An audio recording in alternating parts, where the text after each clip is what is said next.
చంద్రబాబు రంగులు మారుస్తున్నారంటూ వైసీపీ నేత రామచంద్రయ్య ఘాటు వ్యాఖ్యలు చేశారు. విభజనకు ముందు సోనియా దెయ్యం, రాహుల్ గాంధీ పనికిరాని వ్యక్తి అంటూ తిట్టిన చంద్రబాబు ఇప్పుడు రాజకీయాల కోసం వారిని పొగడడం విడ్డూరంగా ఉందని అన్నారు. ఇదంతా రాష్ట్ర ప్రజలను వెన్నుపోటు పడవడమేనన్న రామచంద్రయ్య ప్రజలకు బహిరంగ క్షమాపణ చెప్పాలని డిమాండ్ చేశారు. చంద్రబాబు ఒక నైజం ఏమంటే ఊసరు వెళ్ళి కూడా సిగ్గుపడాల, ఆ విధంగా కలర్స్ మారుస్తాడు. తన అవసరాన్ని బట్టి స్టాండ్ మారుస్తూ వస్తాడు.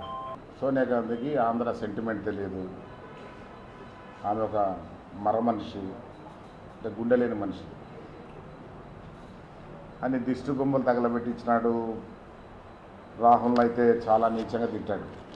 నిన్న రాయచూరులో ఈయన పోయి చేస్తున్న ప్రచారం ఏమంటే సోనియా గాంధీ గొప్ప నాయకురాలు, రాహుల్ గాంధీ విజన్ ఉండేటువంటి నాయకుడు. ఈ విధంగా ఇప్పుడు పొగిడి వాళ్ళను ఆంధ్రప్రదేశ్ ప్రజలను వెనుకోటు పొడిచాడు.